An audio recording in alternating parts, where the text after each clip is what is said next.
والصلاة والسلام على خاتم الأنبياء والمرسلين وعلى آله الطيبين الطاهرين وعلى أصحابه أجمعين وهم كالنجوم في السماء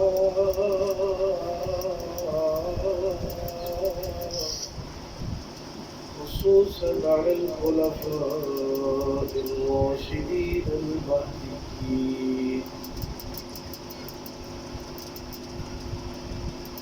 أما بعد فأعوذ بالله من الشيطان الرجيم.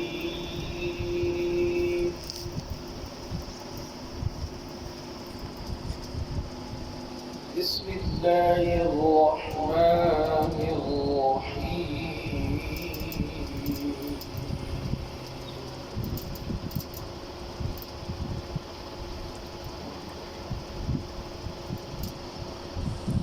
تبارك الذي جعل في السماء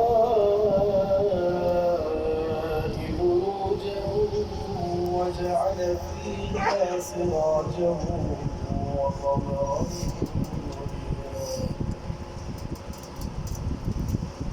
وهو الذي جعل الليل والنهار خلفة لمن أراد أن يذكر أو أراد شكورا.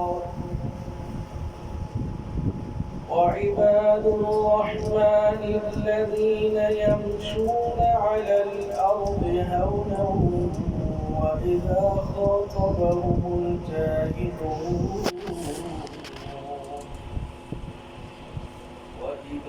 خاطبهم الجاهلون قالوا سلاما. وقال الله تبارك وتعالى في شان حبيبه صلى الله عليه وسلم: ما كان محمد أبا أحد من رجالكم ولكن رسول الله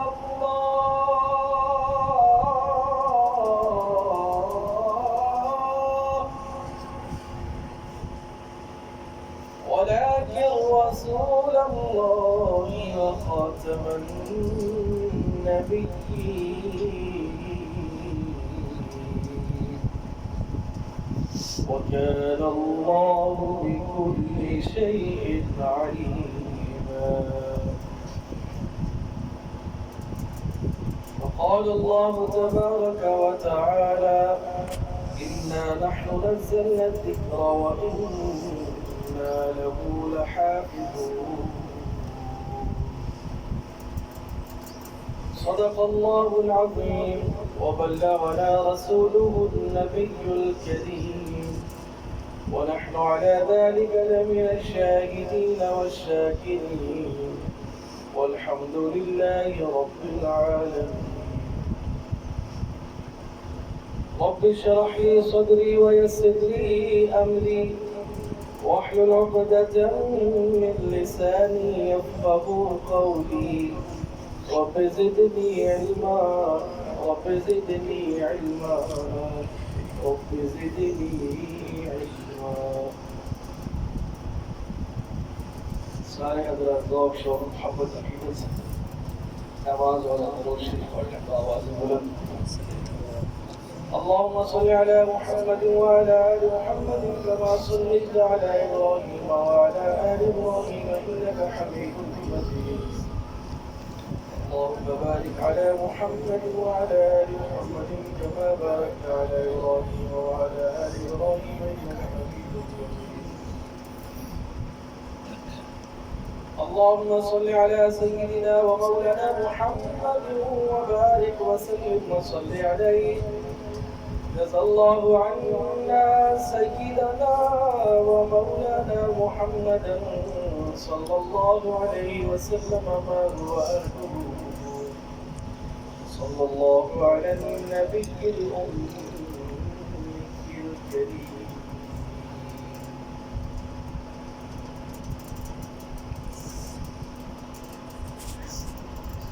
نہ دنیا سے نہ دولت سے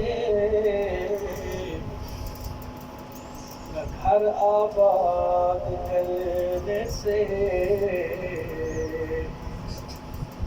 تسلی دل کو ہوتی ہے خدا کو یاد کرنے سے.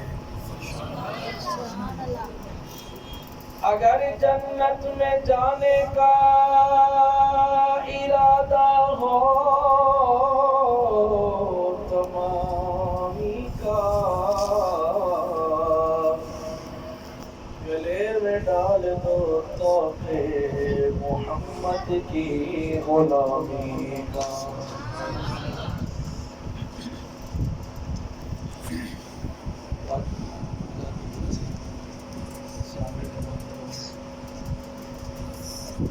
آپ نے اس جب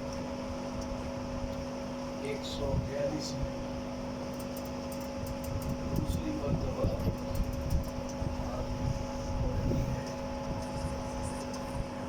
اس مرتبہ ہمارے اتباع کے پلیٹ فارم پر ہمارے ساتھ کام کرنے والے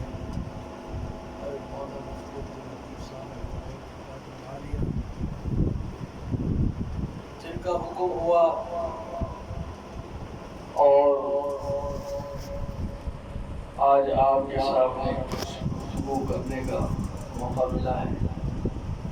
دعا کریں کہ اللہ تعالی میری زبان پر ایسی گفتگو جاری فرمائے جو آپ کے لیے بھی ذخیرہ آخرت بن جائے, میرے لیے بھی ذخیرہ آخرت بن جائے اور ہم سب کی بخشش کا وسیلہ بن جائے. اس وقت ان کا مدرسۃ البنات کا سالانہ پروگرام ہے اور جو بچہ حافظ القرآن ہوا ہے اس کا آج آخری سبق, اس کے حفظ قرآن کی دعا بھی ہے. اللہ تعالی اس بچے کی زندگی میں بھی برکت عطا فرمائے اور اسے قرآن کا پورا فیض نصیب فرمائے. قرآن کے نور سے اللہ اس کے سینے کو منور فرمائے. اور جو بچیاں جنہوں نے علم دین حاصل کیا, اللہ تعالی ان بچیوں کی زندگیوں میں بھی برکت عطا فرمائے اور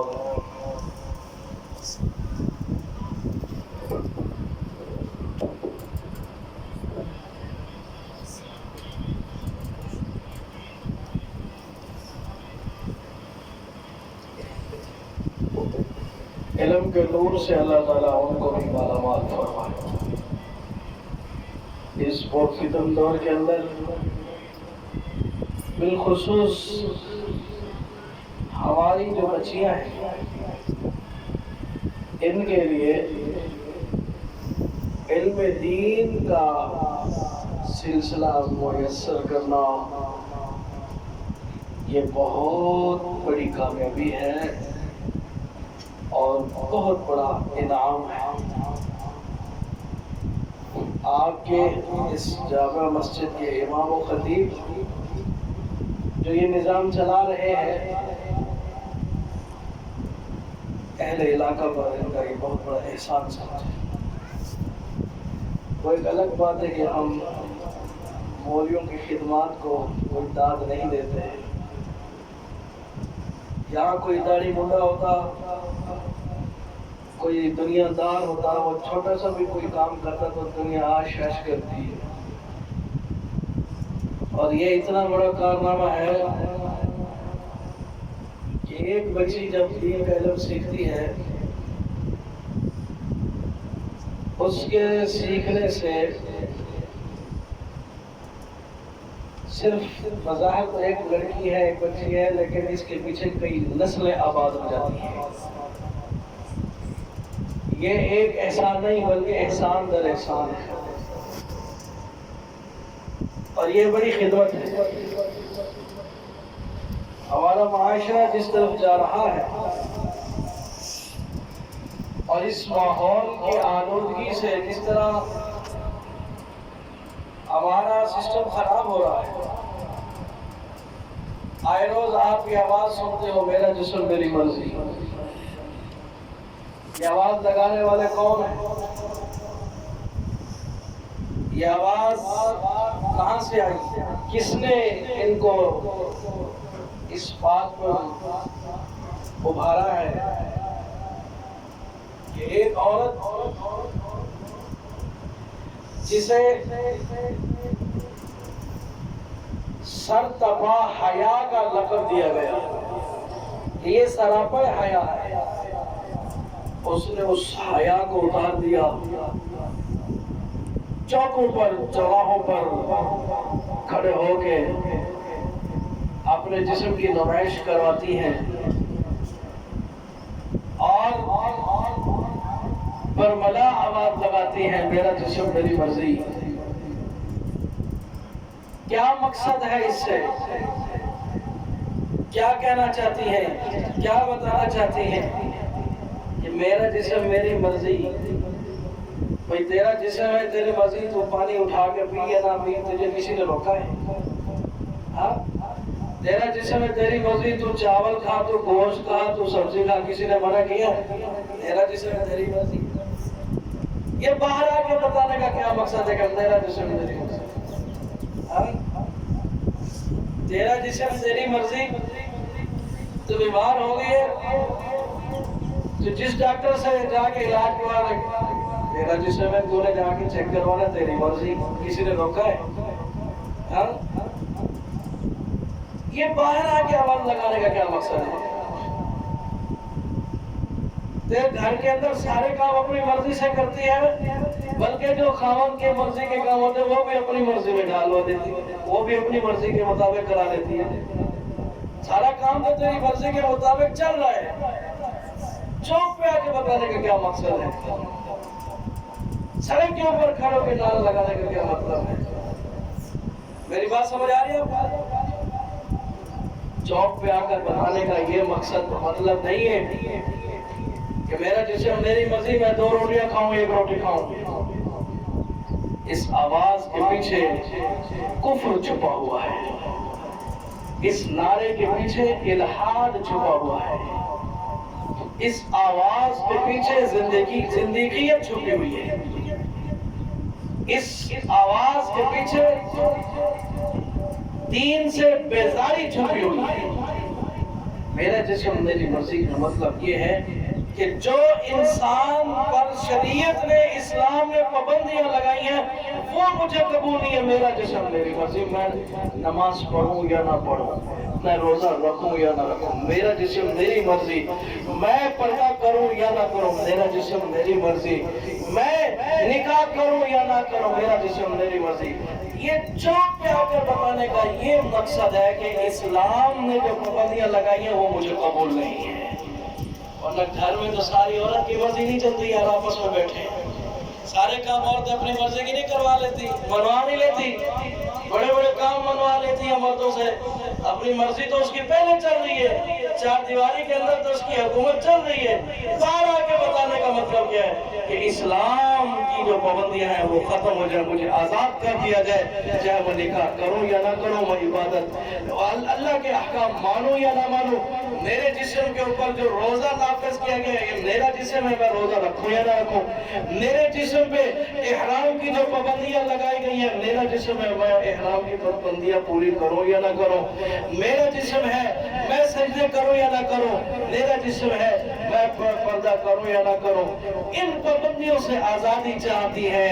اب آپ بتاؤ، مسلمان کی بیٹی کو یہ لائق ہے، اس کی شان کے لائق ہے یہ کہ وہ آ کر یہ آواز لگائے کہ مجھے اسلام کی پابندیاں قبول نہیں ہے؟ یقیناً جب اسلام سے دور ہوتے ہیں، اسلامی تعلیمات سے دور ہوتے ہیں، غیروں کی صحبت اور اس کے ماحول میں جاتے ہیں، تو پھر ان کے بدترین اثرات جب اثر انداز ہوتے ہیں تو پھر یہ نتیجہ نکلتا ہے کہ ہمیں اب دین اسلام جو ہے وہ سخت نظر آتا ہے، دین اسلام جو ہے وہ ہمیں فطرت کے خلاف نظر آتا ہے، دین اسلام جو ہے وہ ہمیں اپنے ماحول میں ایک عجیب اور عیبدار چیز نظر آتی ہے۔ یہ سب کچھ اس وقت ہوتا ہے جب دین کی تعلیم سے دور ہو جاتے ہیں۔ تو اب مجھے بتاؤ، جن بچیوں کو قرآن اور حدیث کا علم دیا جا رہا ہے، کیا کبھی قیامت تک یہ بچی کہے گی میرا جسم میری مرضی؟ بولو، نہیں کہے گی۔ کیوں؟ کہ اسے خدا اور رسول کا تعارف کرا دیا گیا ہے، اسے قرآن اور حدیث کا علم دے دیا گیا ہے۔ یہ بچیاں قیامت تک مر تو سکتی ہیں، یہ آوازہ گلی پہ آ کے، چوک پہ آ کے نہیں لگا سکتی۔ تو آپ بتاؤ، جن چکوک کے اندر، جن علاقوں کے اندر بچیوں کے مدرسے قائم ہو گئے، آنے والی نسلیں ان کی محفوظ ہوگی کہ نہیں ہوگی؟ حضرات گرامی، ان دینی مراکز کا اب جو اثر ہمارے برصغیر پاک و ہند میں ہوا ہے وہ بھی برداشت نہیں ہو رہا۔ بہت کوشش کی ہے اس تعلیم کو ناکام کرنے کی، بہت زور لگایا ہے کہ یہ تعلیم خراب ہو جائے، اس کے حاصل کرنے والے ختم ہو جائیں۔ اللہ اکبر کبیرہ، لیکن دنیا کی آنکھ میں دیکھا ہے 70,000 سے زیادہ اس سال قرآن کے حافظ پاکستان میں بنے۔ کتنے؟ 70,000 سے زیادہ بچے قرآن کے حافظ بنے تیرے میرے پاکستان میں۔ انہوں نے تو بہت زور لگایا، بم دھماکے کرائے، دہشت گردیاں کرائی، نہتے بچوں کو شہید کرا دیا گیا، جسم پگھل گیا، پانی پانی ہو گیا کہ لوگ ڈر جائیں گے، متنفر ہو جائیں گے۔ لیکن قربان جو ایمان والوں، یہ جو تم مسجد میں آتے ہو نا نماز پڑھنے، اس مسجد میں اس ملا مولوی کی صحبت میں جو 2 منٹ بیٹھ جاتے ہو، اس کی برکت سے اللہ نے دیکھو آج سے اس وقت جب بم پھٹ رہے تھے بچے 10,000 حافظ ہو رہے تھے، آج جب نفرت اتنی پھیلا دی گئی ہے، ڈرایا گیا، خوف و ہراس پیدا کیا گیا، بچے قرآن کے حافظ 70,000 پیدا ہو گئے۔ اور علماء جو ہیں وہ اس کے علاوہ ہیں، علماء اس کے علاوہ ہیں۔ حضرات گرامی، اب یہ چیزیں جو ہیں ان کے کنٹرول سے باہر نکل گئی۔ کون مسلمان جس کو اللہ اور اس کے نبی کا تعارف ہے اور وہ نہ چاہے کہ میرا بچہ قرآن کا حافظ ہو اور قیامت والے دن اپنے خاندان کے 10 دوزخیوں کا سفارش نامہ اللہ سے لے کر ان کو جنت کے ٹکٹ دے دے؟ سب چاہتے ہو کہ نہیں چاہتے؟ بولو۔ حشر کے میدان میں اللہ یہ اعزاز بخشے گا۔ اللہ تعالیٰ نے حافظ قرآن کے لیے جو نعمتیں تیار کر رکھی ہیں، اللہ کا شکر ہے پوری دنیا کے مسلمانوں میں سب سے زیادہ یہ نعمت حاصل کرنے والا پاکستانی ہے۔ کون سبحان اللہ؟ ان فی الجنت نہرا اسمہ ریان،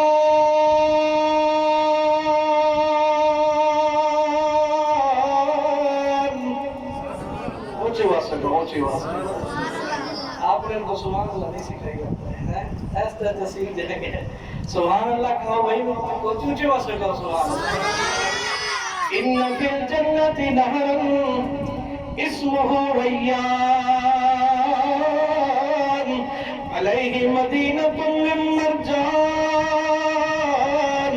لہ 70,000 باب من ذهب وفضة لحامل القرآن۔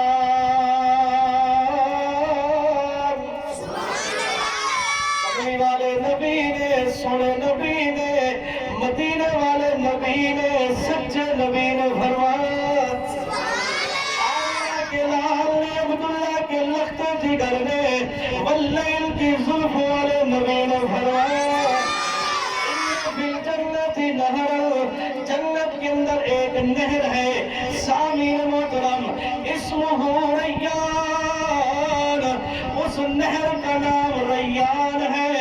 آہا یہ کیسی نہر ہے؟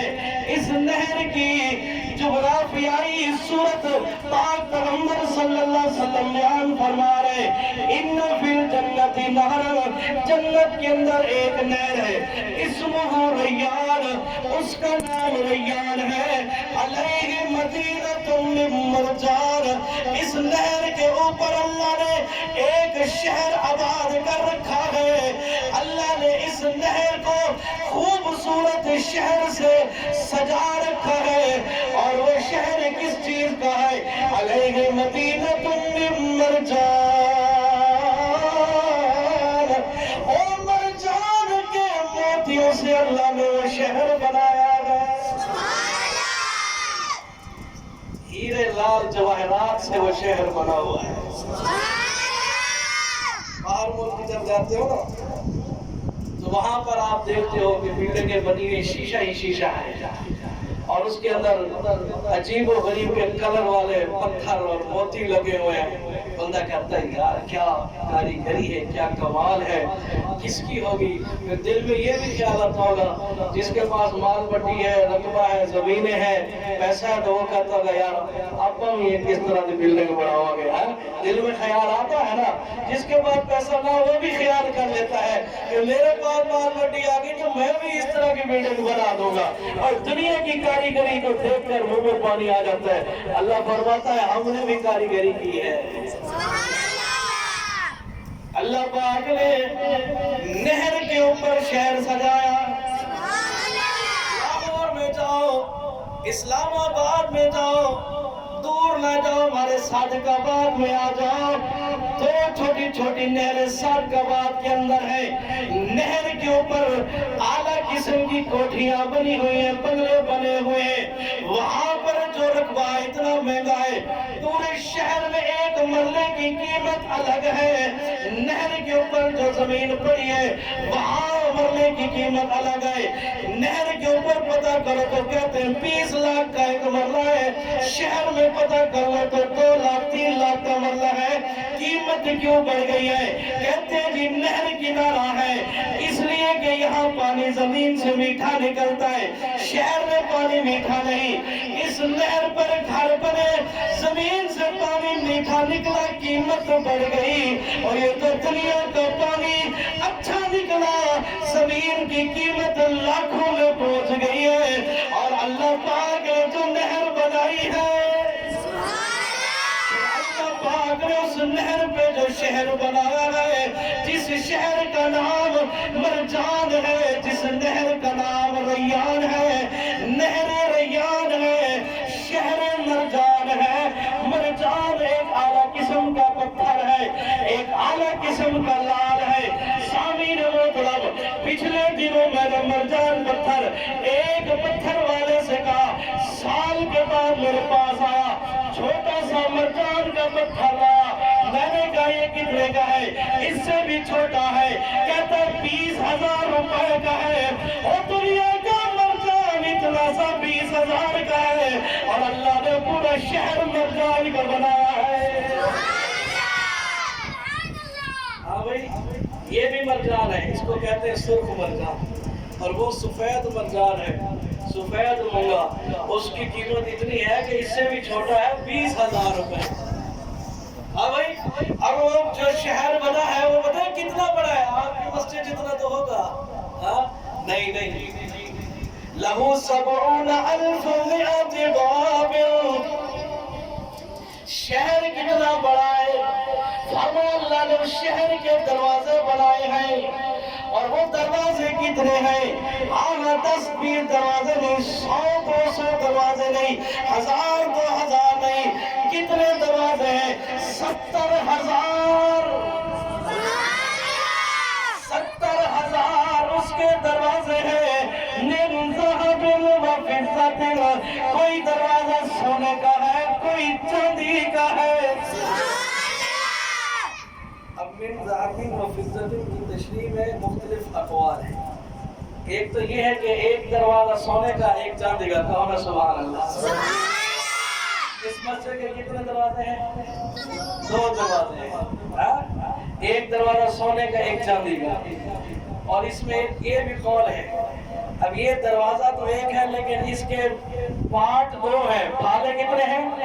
ایک پھالا جو ہے، ایک پارٹ جو ہے سونے کا اور ایک چاندی کا۔ ایک قول یہ بھی ہے آدھا دروازہ سونے کا آدھا چاندی کا،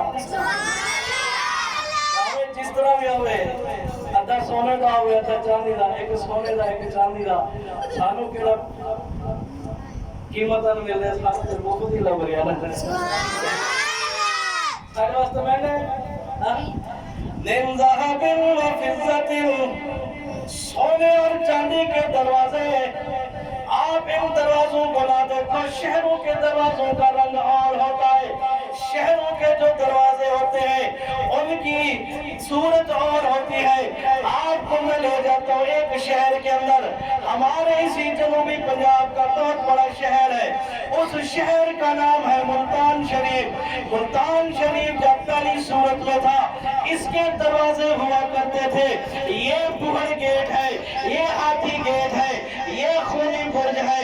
سامعین محترم، ملتان شہر چار دیواری میں تھا، اس سے بھی قریب آپ کو لے جاؤ، یہ ہمارا مدینہ الاولیاء اچ شریف، اس کے بھی دروازے تھے۔ کتنا بڑا شہر تھا، 34 میل لمبا تھا، 30 میل چوڑا تھا۔ سامعین محترم، اچ اپنے زمانے میں ریاست کا دارالحکومت بھی رہا ہے۔ یہ ایک شہر ہے جس کا رقبہ 34 میل پر محیط ہے، دروازے اس کے 4-5 ہیں، 4-5 دروازوں والا شہر جو ہے وہ 30-40 میل کا ہے۔ جس شہر کے دروازے 70,000 ہوں، وہ شہر کتنا بڑا ہوگا۔ اس دروازے کا اصل ترجمہ بنتا ہے گیٹ۔ کیا ترجمہ بنتا ہے؟ گیٹ۔ کہ اس شہر کے جیسے بوہڑ گیٹ ہے، پیپل گیٹ ہے، یہ فلانا گیٹ، ملتان کے نام سنے ہیں نا آپ نے، تو وہی وہ گیٹ دیکھیں کتنے بڑے بڑے ہوتے ہیں۔ ہمارے شریف میں ایک گیٹ ہے، اس کا نام ہے ہاتھی گیٹ۔ اس کو ہاتھی گیٹ اس لیے کہتے ہیں کہ نواب صاحب جب آتے تھے نا، ہاتھی پہ بیٹھ کے آتے تھے، استقبال اور احترام میں وہ نیچے نہ اترنا پڑے، جناب نواب صاحب اپنے ہاتھی پہ بیٹھ کر اگر مخدوم صاحب کو ملنے جائے تو اتنا بڑا دروازہ بنایا کہ ہاتھی سوار سمیت چلا جائے۔ تو اللہ تعالیٰ نے کیسے دروازے بنائے ہوں گے؟ اس کے 70,000 دروازے اللہ رب العزت نے بنائے سونے اور چاندی کے۔ یہ شہر کس کے لیے باد ہوا؟ یہ نہر ریان کس کے لیے تیار ہوئی؟ اور یہ مرجان کا شہر سونے چاندی کے دروازوں والا کس کے لیے بنا؟ وزیر اعظم کے لیے بنایا، صدر صاحب کے لیے بنائے، یا گورنر صاحب کے لیے بنائے، یا کسی وزیر اطلاعات چاند دیکھنے والے وزیر کے لیے بنائے، یا سائنس اینڈ ٹیکنالوجی کے وزیر کے لیے بنائے، یا کسی نمبردار سردار MP کے لیے بنائے؟ ذرا سوچو تو صحیح، اتنا بڑا شہر ہے، نہر کنارے آباد ہے، سونے چاندی کے دروازوں سے بنا ہوا ہے، سونے چاندی کے دروازوں سے سجا ہوا ہے، کس کے لیے ہے؟ پاک پیغمبر نے لسان نبوت سے اس بندے کا نام بھی بتا دیا جس کا یہ شہر ہے۔ سوچو وہ کون خوش نصیب ہے جس کے لیے اللہ نے اتنا بڑا شہر آباد کر رکھا ہے۔ آہاں سنو سنو 42 جنگ والوں سنو، فرمایا لحامل القرآن،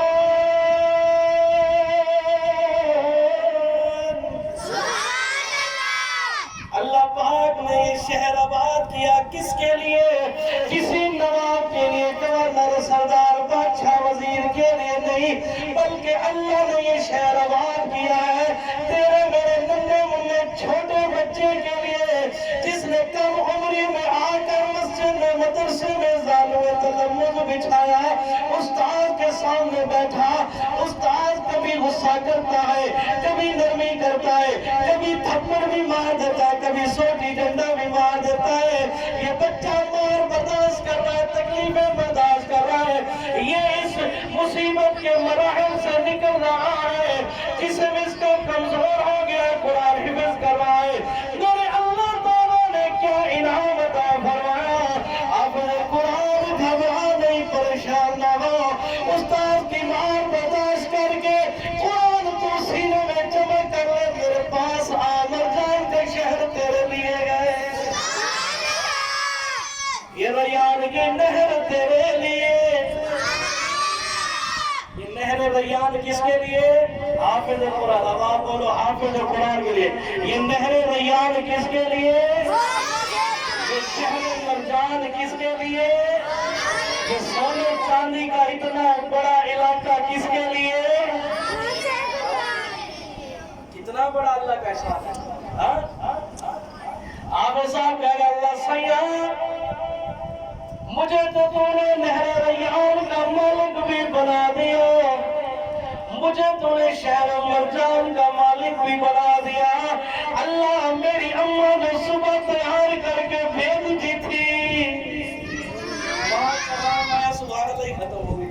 سارے ماں کو خوش کیتی ہو جو میرے خیال، ماں کو راضی رکھا کرو خدا کی قسم۔ اور جس جنت کے تم تذکرے سن رہے ہو، اللہ نے یہ جنت تمہاری ماں کے قدموں کے نیچے رکھی ہے۔ ماں کی عزت کیا کرو، اس ماں کا احترام کیا کرو۔ یہ ماں جب دعا کرتی ہے، اللہ آسمان سے آنے والے تمہارے عذاب جو تم پر ابھی نازل ہوں گے تمہیں تباہ برباد کر دیں گے۔ تمہیں نہیں پتا کہ گھر میں تمہاری ماں نے تمہارے جانے کے بعد صرف اللہ سے اتنی بات کی، اللہ میرے بچے کا خیال رکھے، آنے والی مصیبتیں ہٹ گئی، عذاب ٹل گئے۔ ماں کو ایسا نہ سمجھو، تمہاری ماں جیسے کیسی بھی ہے تمہاری ماں ہے، تمہارے لیے وہی جنت ہے۔ ہاں جی، اللہ سونے آقا سبحان اللہ، اللہ کا نام سن کے خوش ہو جایا کرو۔ اللہ سونے مہربان کریم، میری اماں جو روزانہ مجھے تیار کر کے بیٹھی تھی، میں رات کو لیٹ سوتا تھا، میں رات کو جاگتا تھا تاکہ صبح دیر سے آنکھیں مدرسے نہ جانا پڑے، میں صبح کو ضد کرتا تنگ کرتا تھا۔ قربان جو اس ماں پر کیسے لالچ دے کر پیار سے کسی نہ کسی بہانے طریقے سے مجھے تیار کر کے آخر بھیج ہی دیتی تھی۔ اللہ سیاح، یہ میری اماں جو مجھے روزانہ بھیجتی تھی، آج میں قرآن کا حافظ بنا ہوں، اسی ماں کا صدقہ ہے، اسی ماں کی محنت ہے، اسی ماں کی مہربانی ہے۔ اگر یہ ماں سر پہ شفقت کا ہاتھ نہ رکھتی، صبح سینے سے لگا کے نہ بھیجتی، اللہ میں کبھی ریان کا مالک نہ ہو سکتا، میں کبھی مرجان کا سربراہ نہ ہو سکتا۔ اللہ یہ اس ماں کی مہربانی ہے، مجھے تو نے اتنا بڑا انعام عطا کر دیا، میری اماں کے لیے کیا ہے؟ اللہ سونے میں مدرسے جاتا تھا، گھر میں کھانے پینے کا انتظام کرنے کے لیے میرا ابا صبح کو جاتا تھا، شام کو واپس آتا تھا، کبھی مزدوری کر رہا ہے، کبھی نوکری کر رہا ہے، کبھی سیٹ کی گالیاں سن رہا ہے، کبھی زمیندار کی گالیاں سن رہا ہے۔ اللہ سیاح میرا ابا کاروبار کرتا تھا، میں کھانے پینے کا انتظام کرتا تھا، میرا والد تجارت کرتا تھا، میری روٹی پانی کا انتظام کرتا تھا۔ اللہ سونے نوکر ملازم میرے باپ کو بہت تنگ کرتے تھے، کاروبار میں ڈنڈیاں مارتے تھے، کبھی خسارہ آ جاتا، نقصان ہو جاتا، پھر بھی میرا والد کاروبار کرتا رہا، میری روٹی روزی کرتا رہا۔ اللہ سونے اس نے میرے لیے اتنی مشقتیں برداشت کی، مجھے تو ریان کا مالک بنا دیا، مجھے تو تو نے مرجان عطا کر دیا ہے۔ یہ میرا ابا، یہ میری اماں سونیا، ان کا کیا بنے گا؟ آج میں مرجان کا مالک بنوں گا، میری اماں میرا ابا دیکھیں گے۔ فرمایا سن نبی نے، رحمت والے آقا نے، کملی والے سونے نے، جو کملی میں اپنی آسی کو چھپا لے، جو دشمن کو بھی زخم کھا کر دعا دے، انہیں اور کیا نام دے گا زمانہ، انہیں اور کیا نام دے گا زمانہ، وہ رحمت نہیں ہے تو پھر اور کیا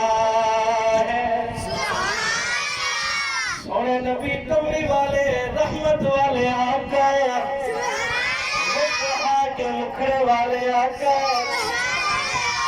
سہادا چہرہ یادا چہرے دی کیا بات ہے زلفوں دے کول شرما جانی رات ہے زلفوں دے کول شرما جانی رات ہے زلفوں دے کول شرما جانی رات ہے سجد ستاریوں نو تاہا یاسین دی جگ دے حسینہ کولوں ود کے حسین دی میرا سونا نبی رحمت والا نبی مدینے والا نبی سچا نبی آقا صلی اللہ علیہ وسلم نے فرمایا حشر کا میدان قائم ہوگا انبیاء رسول بھی موجود ہوں گے صحابہ بھی موجود ہوں گے ولی کتب ابطال بھی موجود ہوں گے اعلان ہوگا فلاں فلاں کو بلایا جائے حاضر ہو گئے اللہ پاک اپنی قدرت والی زبان سے ارشاد فرمائیں گے کما یلیق بشانہ حکم ہوگا ایک تاج منگایا جائے عزت اور وقار کا تاج لایا گیا اللہ سونے تاج آ گیا اس کا کیا کرنا ہے رب العالمین کا حکم ہوگا یہ جن کو میں نے بلوایا ہے ان کے سروں پہ سجا دو یہ تاج ان کو پہنا دو یہ تاج ان کے سر پہ رکھ دو ہیرے اور موتیوں سے جڑا ہوا تاج یہ تاج کیا ہوتا ہے جا کے ملکہ وکٹوریا سے پوچھو برطانیہ کے صدر سے پوچھو شاہ ایران سے پوچھو کیسر و کسرا کے بادشاہوں سے پوچھو یہ تاج کیا ہوتے ہیں سامعین محترم سونا بھی ان کے اندر موجود ہے چاندی بھی ان کے اندر موجود ہے ہیرا بھی ان کے اندر موجود ہے باقی تمام جواہرات بھی ان کے اندر موجود ہے ایک تاج جو سارے جواہرات سے پر ہو اور پورے سر پہ آ جائے پاکستان کی قیمت کے دعا سے کم از کم 50 کروڑ کا ایک تاج بنتا ہے اور یہ تو دنیا کی قیمت ہے وہ تو اللہ نے تیار کرایا ہے آپ جا رہے ہو راستے میں آپ کو 50 کروڑ کی ٹوپی لا بجائے کیا کرو گے خوش نہیں ہو گئے رونے لگ جاؤ گے ہاں بھائی بولو قیمت اس کی 50 کروڑ ہو بلکہ میں نے کم بتائی ہے یہ تو تھوڑے سے جو ہیرے کی قیمت بہت زیادہ ہے یہ تھوڑے سے ہیرے ایک سائڈ والا بھی 50 کروڑ ڈالر پھر سے ایک پورا تاج ہے 50 کروڑ کا برطانیہ کے صدر کو کیا تک پہنچ ہے تو 50 کروڑ ڈالر کا تو پھر بات کرنا 50 کروڑ ڈالر کا ایک تاج ہے اور ان کو پہنایا جا رہا ہے مفت میں کہو سبحان اللہ اس کی کوئی قیمت وصول نہیں ہوگی آج اس کا ریٹ نہیں لگے گا پیسہ نہیں لیا جائے گا نہ ہی نیکیوں کے ساتھ اس کا تبادلہ اور مواخذہ ہوگا بلکہ جو معاملات دنیا میں ہو گئے ان کے بلبوتے پہ آج یہ انعام دیا جا رہا ہے تاج رکھ دیا گیا یوضع علی رأسہ تاج الوقاری پاک پیغمبر صلی اللہ علیہ وسلم نے فرمایا اس کے سر پہ عزت اور وقار کا تاج رکھ دیا جائے گا اس تاج کے اندر جو لال ہیرے ہیں ان کی چمک اور روشنی اس طرح ہے جیسے یہ دنیا کا سورج چمک رہا ہے اگر اس سورج کو اس کے سامنے لا کے رکھا جائے یہ شرما جائے گا اس لال کی روشنی زیادہ ہوگی اتنا اعلیٰ اور قیمتی موتی والا تاج ہے جب اس کے سر پہ رکھا جائے گا دیکھنے والے حیران ہو جائیں گے ایک دوسرے سے پوچھیں گے ایک کون ہے اچھی بات سے کہو نا سبحان سارے کہو سبحان اللہ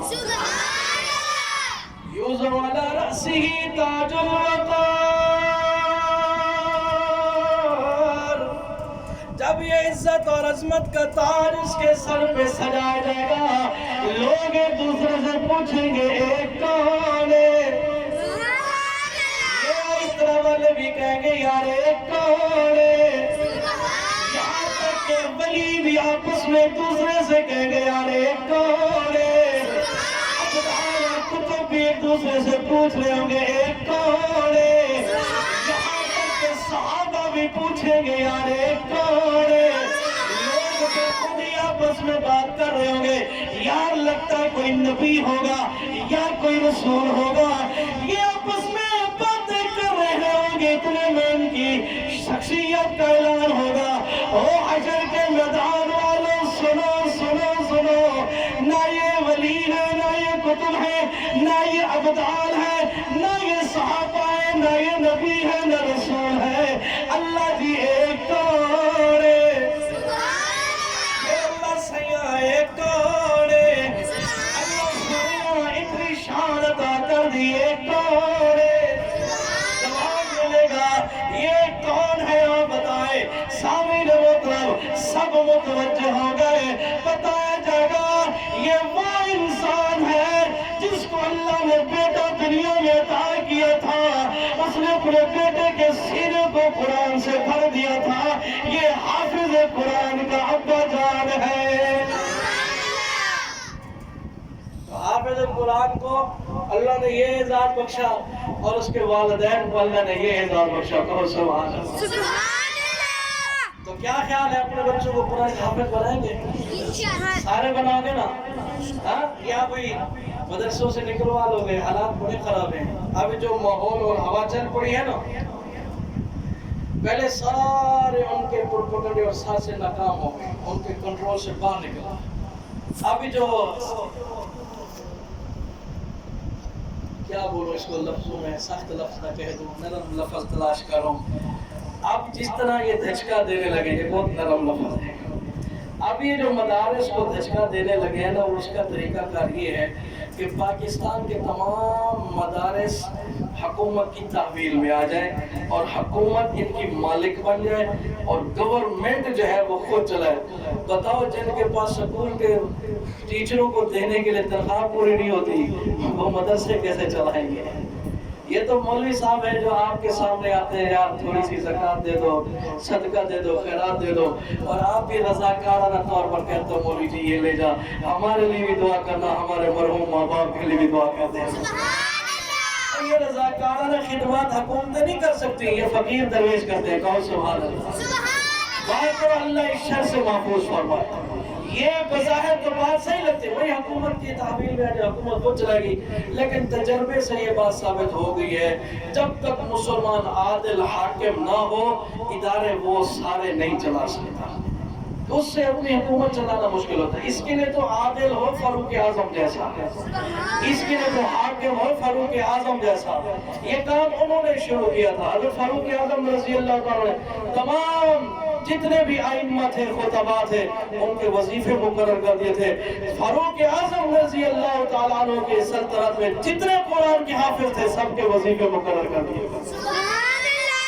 مدرسوں کے تحویل میں بعد میں لینا، پہلے حافظوں کے وظیفے مقرر کرتے، تجربہ تو کرو نا۔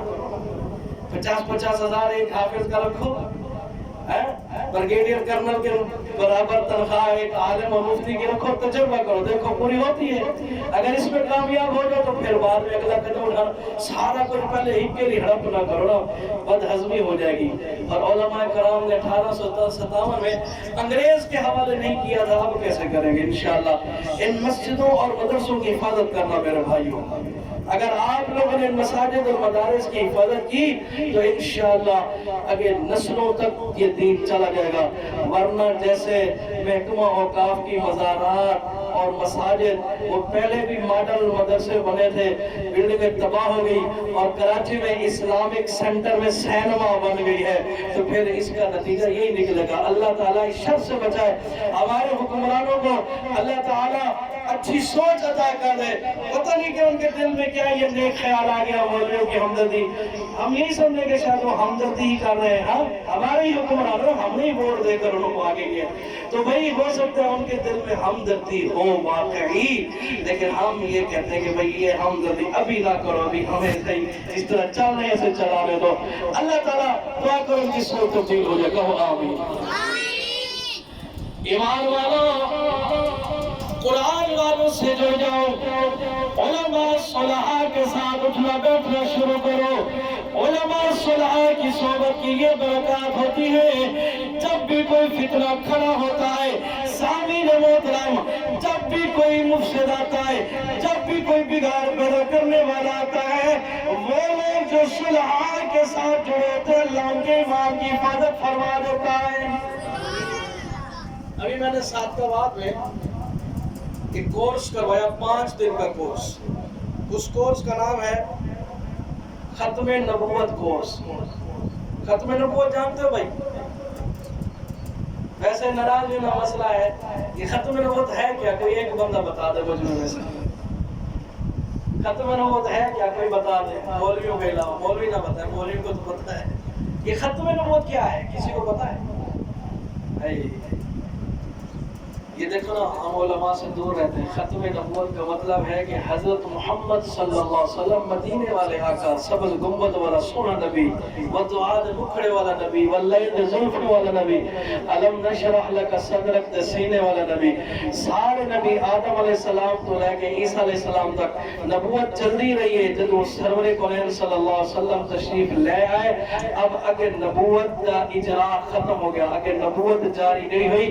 نبوت کا اجرا جو شروع آدم علیہ السلام تو ہوا، عیسیٰ علیہ السلام تک، پھر سارے نبی تک، اتھے آ کے اور بند ہو گیا عبادت ختم نبوت. اب اس کا مطلب آگے کیا ہے؟ ختم نبوت کا کورس کرانے کا مقصد کیا ہے؟ مقصد یہ ہے کہ ہم نے یہ آپ کو بتایا ابھی کہ حضور آئے تو نبوت کا اجرا بند ہو گیا، نبوت کا جاری ہونا. آگے نبوت جاری نہیں ہوگی، آگے اس نبوت کی گنتی میں بڑھوتری نہیں ہوگی، تعداد میں اضافہ نہیں ہوگا. مثال کے طور پر 24، یہ عدد کیا ہے؟ 24. ایک سے شروع کرو، گنتی جاری ہو گئی. 1 2 3 4 5 6 7 8 16 17 18 19 20. گنتی کیا ہو گئی بھائی؟ جاری ہے نا. 19 20 گنتی جاری ہے نا. کہاں تک پہنچنا ہم نے؟ 24 تک. گنتی جاری ہے، بند ہو گئی. پہنچنا 24 تک نا، جاری ہے نا. 21 22 23 24. 24 پہ جب ہم آئے تو ہم نے کہا یہاں گنتی کیا ہو گئی؟ بند ہو گئی. اگر آگے بڑھیں گے تو پھر کیا ہوگا؟ کیا آئے گا آگے؟ 24 کے بعد کیا آتا ہے بھائی؟ بولو. اسکول میں ٹیچر پڑھاتا نہیں ہے. 24 کے بعد کیا آتا ہے؟ 25. 24 کے بعد کیا آتا ہے؟ 25. اگر 25 تک جائیں گے تو اس کا مطلب یہ ہوگا گنتی جاری ہے. اگر 24 کے بعد 25 تک جائیں گے تو اس کا کیا مطلب ہوگا؟ گنتی جاری ہے. اور کوئی کہہ رہے گنتی تو 24 پہ بند ہو گئی، اگلا جو حصہ ہے وہ اسی 24 کا حصہ ہے. 24 کا حصہ کیا مطلب؟ اب آگے 24.5 ہو یا 24.25 ہوا ہے. ہاں، اگر یہ 24 کا ہی حصہ ہے، اب بھائی میری بات سمجھ آ رہی ہے آپ کو؟ یہ ایسی مثال دے رہا ہوں جو آپ اچھی طرح سمجھ سکیں. اگر یہ گنتی جاری ہے پھر 25 آنا چاہیے، یہی مطلب ہے نا. اگر گنتی جاری ہے تو 24 کے بعد کیا ہونا چاہیے؟ 25. اور جو 25 کا عدد پڑھانا چاہ رہے اس سے ہم نے پوچھا بھی عدد کیوں پڑھا؟ گنتی تو 24 تک ہے. تو وہ کیا کہتا ہے؟ اور جی یہ گنتی نہیں پڑھائی، یہ 24 کے اندر سے ہی نکلی ہے. 24 کا ہی یہ سمجھو سایہ ہے، یہ 24 کا ہی بچہ کچھ ہے. اور 24 کا اگر بچہ کچھ ہوگا تو پھر 24 تو پھر 23.5 ہو جائے گا. نہیں سمجھے آپ؟ 24 تو پورا اس وقت تک ہے جب 24 رہے. اگر آگے بڑھاؤ گے کہو گے اسی میں سے ہے آگے، تو پھر 24.25 ہوگا یا 24.5 ہوگا یا 25 ہوگا. ایسے ہوگا یا نہیں ہوگا؟ تو بھائی حضرت محمد رسول اللہ صلی اللہ علیہ وسلم جب تشریف لے آئے، نبوت کی گنتی آپ پر ختم ہوگی. اب یہ نبوت کی گنتی آگے نہیں بڑھے گی. صحیح ہے؟ اگر یہ جو 1 2 3 4 5 6 ہم نے 24 تک گنتی کی ہے، یہ پچھلے ہندسوں میں سے 11 نمبر کو ہم اٹھا کے 24 کے آگے رکھ دیتے ہیں، تو اس کو کیا کہو گے؟ یہ 25 ہے. کیا بولو گے؟ کیا بولو گے؟ وہ پچھلوں میں سے ایک ادھر رکھا ہے، گنتی آگے نہیں بڑھائی، یہی کہو گے نا؟ جس کو سمجھے یہ کہے سبحان اللہ. یہ میں نے آپ کو بہت بڑا عقیدہ سمجھایا جو مسلمانوں کا ضروری اور اہم عقیدہ ہے. اگر یہ آپ کو بات سمجھ آ گئی نا، میں نے آپ کو انتہائی بہت ہی اہم ترین عقیدہ سمجھا دیا ہے. دیکھو یہ جو 24 کی گنتی ہم نے کی، اس میں سے ہم جو ہے 23 نمبر کا ہندسہ اٹھا کے 24 کے آگے رکھ دیتے ہیں. 24 کے آگے کیا گنتی بڑھ گئی ہے؟ نہیں بڑھی نا. وہی پچھلا ہندسہ آگے رکھے، یا تعداد 24 ہی ہے. تعداد کیا ہے؟ 24 کو ہم نے پورا رکھا ہے، اس کے اندر بڑھوتری نہیں کی. اب مسلمانوں کا عقیدہ یہ ہے کہ رسول پاک محمد رسول اللہ مدینے والے آقا صلی اللہ علیہ وسلم پر نبوت کی گنتی پوری ہوگی، آگے گنتی نہیں بڑھے گی. لیکن ایک عقیدہ ساتھ ہمارا اور بھی ہے کہ قیامت کے قریب عیسیٰ علیہ السلام آسمان سے اتریں گے. اب وہ بھی نبی اور رسول ہیں. وہ نبی اور رسول ہے، برحق نبی اور رسول ہے، وہ بھی آئیں گے، آسمانوں میں زندہ ہیں۔ ہمارے نبی نے ہمیں بتایا، ہمارے آقا نے جو فرمایا سچ فرمایا۔ جس کا ایمان ہے ہاتھ کھڑا کر کے کہے سبحان اللہ۔ ہمارے نبی نے جو فرمایا سچ، ہمارے نبی نے جو فرمایا بولو ہاتھ کھڑا کر کے، جو فرمایا سچ فرمایا۔ نبی کی تصدیق کے لیے جیسے کوئی بدبخت گستاخی کرتا نا تو ہم جوش میں آ جاتے ہیں، جب بھی نبی کی محبت اور رسالت کی تصدیق کی بات آئے تو جوش دکھا دیا کرو۔ اب میں کہہ رہا ہوں ہمارے نبی نے جو فرمایا ہاتھ کھڑا کر کے کہو سچ فرمایا۔ آدھے بندے ہاتھ کھڑا کریں آدھے ڈالیں، اور نبی کی سچائی پر بھی آپ کے ہاتھ نہیں اٹھتے تو کب اٹھو گے؟ ہمارے نبی نے جو فرمایا، حضور نے فرمایا کہ عیسیٰ علیہ السلام آئیں گے، اور یہ بھی بتایا کہاں آئیں گے، دمشق میں آئیں گے، یہ بھی بتایا کس جگہ آئیں گے، دمشق میں۔ فرمایا جامع مسجد دمشق کے مشرقی کنارے پہ اتریں گے، آسمان سے اتریں گے، 2 فرشتے ان کے ساتھ ہوں گے، جب زلفوں کو لہرائیں گے تو پانی ٹپکے گا۔ عیسیٰ علیہ السلام جب اپنی زلفوں کو لہرائیں گے تو کیا ہوگا؟ پانی ٹپکے گا، اور لوگ دیکھیں گے عیسیٰ علیہ السلام آ رہے ہیں۔ اس مسجد میں نمازی عصر کی نماز کے لیے جمع ہوں گے، اقامت ہو چکی ہوگی، تکبیر ہو چکی ہوگی، امام نے بھی اللہ اکبر کہنا ہے، اتنے میں لوگ کہیں گے امام صاحب عیسیٰ علیہ السلام اتر رہے ہیں، ٹھہر جاؤ۔ امام صاحب نماز نہیں پڑھیں گے، رک جائیں گے، عیسیٰ علیہ السلام آ جائیں گے، امام صاحب ان کو پہچان لیں گے، کہیں گے تقدم یا عیسیٰ، اے عیسیٰ علیہ السلام قدم، آپ آگے بڑھئے، صلی برا، آپ ہمیں نماز پڑھائیں، آپ ہمیں جماعت کریں۔ عیسیٰ علیہ السلام کیا کہیں گے؟ یا محمد صلی بہم، اے محمد مہدی تم خود ہی ان کو نماز پڑھاؤ، میں تمہارے پیچھے نماز پڑھاؤں۔ اس امام کا نام ہے امام مہدی، کہو سبحان اللہ۔ امام کا نام کیا ہے؟ امام مہدی۔ اور یہ جو آسمان سے اتری ہے ہستی، ان کا نام کیا ہے؟ عیسیٰ ابن مریم، عیسیٰ ابن مریم، عیسیٰ ابن مریم اور ہے، امام مہدی اور ہے، یہ ایک ہی بندہ نہیں ہے، تو الگ الگ ہے۔ عیسیٰ ابن مریم بھی مریم کا بیٹا ہے، اور امام مہدی جو ہے سیدہ فاطمہ زہرا بطول کا بیٹا ہے۔ تو اب مسلمانوں کا یہ عقیدہ ہے عیسیٰ علیہ السلام آئیں گے، اور وہ دمشق کے شہر میں آئیں گے، مسجد کے مشرقی کنارے پہ اتریں گے، امام مہدی پہلے وہاں کھڑے ہوں گے، نماز ان کے پیچھے پڑھیں گے۔ یہ مسلمانوں کا کیا ہے؟ عقیدہ ہے۔ اب آپ کو کوئی یہ کہے کہ تم نے تو کہا نبوت کا اجرا بند ہو گیا، تو یہ عیسیٰ علیہ السلام آ گئے تو نبوت تو چل پڑی ہے، اب اس کا جواب آپ بتاؤ، نبوت چل پڑی ہے ان کے آنے سے؟ شاطبہ بابا وہ دل خوش کر چھوڑی آئی، میری تقریر کی قیمت وصول ہوگی، کہو سبحان اللہ۔ عقیدہ اگر ایک بندہ بھی سمجھ جائے نا تو یہ بہت بڑی کامیابی ہوتی ہے۔ یہ بزرگوں نے ماشاءاللہ فٹ جواب دیا، پہلے مثال دی تھی، نہیں یہ تو وہی 24 والی گنتی میں سے ایک عدد آپ نے اٹھا کے ادھر رکھا، 25 کا حصہ تو نہیں آیا، گنتی آگے نہیں بڑھی۔ ہمارا مسلمانوں کا عقیدہ یہ ہے کہ حضور کے بعد جس نے بھی نبوت کی اپنی طرف نسبت کی اور اس کا پچھلے عدد سے کوئی تعلق نہیں ہے تو اس کا پھر اسلام سے کوئی تعلق نہیں ہے۔ سمجھئے؟ اب یہ کیا ہوگا؟ یہ بھی ہمیں ہمارے نبی نے بتایا، ہم خود نہیں کہتے، سونے نبی نے فرمایا سیکون بعدی، میرے بعد ثلاثون کذابون دجالون، 30 دجال کذاب ہوں گے، کلہم یزعم انہ نبی، ان میں سے ہر ایک یہ گمان کرے گا میں نبی ہوں۔ الا الا سنو، خبردار خبردار خبردار، انا خاتم النبی لا نبی آبادی، نبوت کی تعداد میرے اوپر مکمل ہو گئی، میرے بعد اب کوئی نیا نبی نہیں آئے گا۔ اب وہ کچھ لوگ یہ کہتے ہیں یہ جو تم کہتے ہو کہ نیا نبی نہیں آئے گا، حدیث میں تو نئے کا لفظ نہیں، حضور نے فرمایا میرے بعد نبی نہیں ہوگا۔ ہم نے کہا حضور نے جو فرمایا میرے بعد نبی نہیں ہوگا، اور حضور نے خود ہی فرمایا عیسیٰ بھی آئیں گے۔ اب حضور نے ایک عیسیٰ علیہ السلام کے آنے کی بشارت دے دی، اور ادھر حضور نے فرمایا میرے بعد کوئی نہیں آئے گا۔ اور بھئی حضور کا فرمان ذرا غور سے دیکھو، فرمایا یزعم، یہ جو ہے نا یہ خود کہے گا میں نبی ہوں، عیسیٰ آ کر یہ نہیں کہیں گے میں نبی ہوں، وہ نبوت کا اعلان نہیں کریں گے۔ عیسیٰ علیہ السلام جب اتریں گے اعلان نبوت نہیں کریں گے، دعوی نبوت نہیں کریں گے وہ اس شام سے اتریں گے، مسلمان انہیں پہچان لیں گے، مسلمان خود ہی کہہ دیں گے یہ اللہ کا نبی عیسیٰ علیہ السلام آ گیا ہے۔ لیکن یہ جو ہے نا یہ جو 30 دجال قذاب ہے، یہ زعمو، یہ خود اپنے بارے میں کہیں گے میں نبی ہوں۔